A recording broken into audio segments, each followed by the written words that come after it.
So, one of the things that often isn't discussed is how many times people are getting hurt under the guidance of a clinician or a horse professional, whether it's in a training scenario or a lesson scenario or a clinic scenario.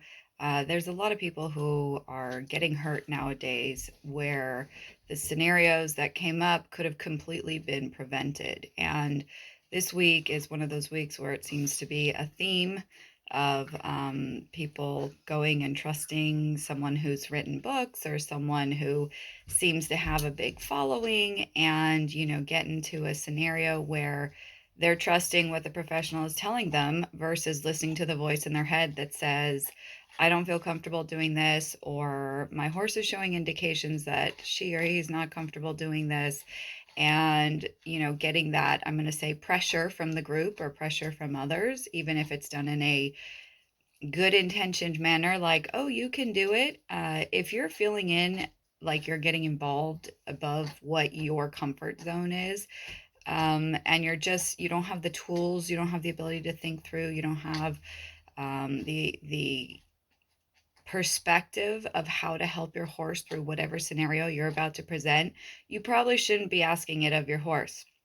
And it's really hard. It's really hard when we are continuously pressured with the number one question, which is, what did you accomplish? What did you do? How many times did your horse do it? How well did your horse do it? How quickly did your horse do it? And it being whatever the scenario or task or situation in the clinic was, or training scenario. And, when I took on this job, I first of all never had intentions to be a horse, professional. That was not what I was going for, but here's where I'm at.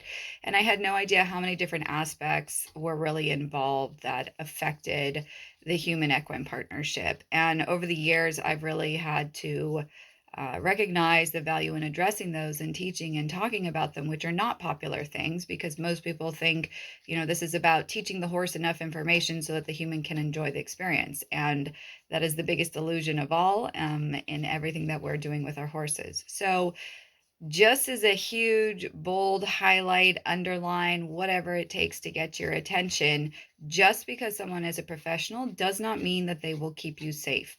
You are responsible for keeping yourself safe. And if you ever find yourself in a scenario where you are unsure or your horse has shown indications that they are stressed, they are tight, they are concerned, they are fearful, do not keep going or do not keep asking more without addressing whatever is bothering your horse. And if you don't feel that you can help your horse make a change, you certainly should not be asking something new and unfamiliar that you're not even clear on, maybe why you're asking, how you're asking, the quality of the conversation when you're asking, or recognizing what your horse is going through mentally and emotionally before physically you ask something of him.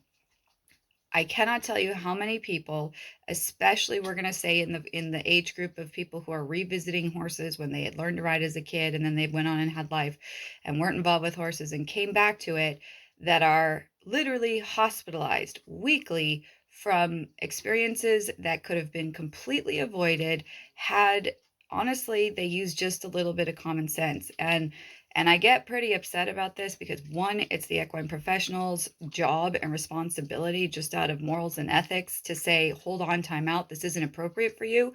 But instead, out of that sense of, I've got to teach and I've got to give them something, so we're just going to bulldoze everyone through, whether or not it's appropriate, happens a lot. But the second part is that we need to stand up for ourselves. We need to recognize that we need to value that voice in our head that says, I'm not really sure about this. I'm not sure that I should keep going. Whether it's friends, whether it's professionals, whether it's anybody else, please stop. Please do not keep putting yourself in situations where you wind up in the hospital. And again, when you're the general public, you have no idea what goes on or how many people get hurt or how many horses get hurt. And it's not even honestly the moment of drama, trauma, accident.